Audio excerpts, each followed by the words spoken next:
ദക്ഷിണ നാവിക കമാൻഡിന്റെ പുതിയ തലവനായി വൈസ് അഡ്മിറൽ സമീർ സക്സേന ചുമതലയേറ്റു. 4 ദശാബ്ദം നീണ്ട ഉജ്ജ്വല നാവിക സേവനത്തിന് ശേഷം വിരമിച്ച വൈസ് അഡ്മിറൽ വി ശ്രീനിവാസിൽ നിന്നാണ് അദ്ദേഹം ചുമതല ഏറ്റെടുത്തത്.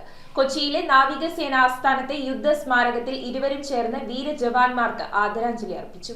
Vice admiral Sameer Saxena AVSM NM ദക്ഷിണ നാവിക കമാൻഡിന്റെ ഫ്ളാഗ് ഓഫീസർ കമാൻഡിംഗ് ഇൻ ചീഫായി ചുമതലയേറ്റു. 4 ദശാബ്ദം നീണ്ട സേവനത്തിന് ശേഷം വിരമിച്ച vice admiral V Srinivas PVSM AVSM NMൽ നിന്നാണ് അദ്ദേഹം ചുമതല ഏറ്റെടുത്തത്. ഇരുവരും ചേർന്ന് കൊച്ചിയിലെ നാവിക ബേസിൽ യുദ്ധ സ്മാരകത്തിൽ വീര ജവാന്മാർക്ക് ആദരാഞ്ജലി അർപ്പിച്ചു. 1989-ൽ നാവികസേനയിൽ ചേർന്ന സക്സേന നാവിഗേഷൻ ആൻഡ് ഡയറക്ഷൻ വിഭാഗത്തിൽ വിദഗ്ധനാണ്. INS വിരാട്, ഗോദാവരി, ഡൽഹി, മുംബൈ തുടങ്ങിയ കപ്പലുകളിൽ പ്രധാന സ്ഥാനങ്ങൾ ഇദ്ദേഹം വഹിച്ചിട്ടുണ്ട്. പാശ്ചാത്യ നാവിക ഫ്ലീറ്റിന്റെ കമാൻഡർ, ഗുജറാത്ത് നാവിക മേഖലയിലെ ഫ്ളാഗ് ഓഫീസർ കമാൻഡിംഗ്, കിഴക്കൻ നാവിക കമാൻഡിന്റെ ചീഫ് ഓഫ് സ്റ്റാഫ് എന്നീ നിലകളിലും സേവനമനുഷ്ഠിച്ചിട്ടുണ്ട്. നൗസേന മെഡൽ, അതിവിശിഷ്ട സേവാ മെഡൽ എന്നിവയും അദ്ദേഹത്തിന് ലഭിച്ചിട്ടുണ്ട്. ഭാര്യ ലബോണി സക്സേന നാവികസേനയുടെ വെൽഫെയർ ആൻഡ് വെൽനസ് അസോസിയേഷൻ പ്രവർത്തനങ്ങളിൽ സജീവ പങ്കാളിയാണ്. News bureau, Kochi. കമ്പ്യൂട്ടറിൽ നിങ്ങളുടെ കാഴ്ച പരിശോധിക്കുവാൻ ക്വാളിഫൈഡ്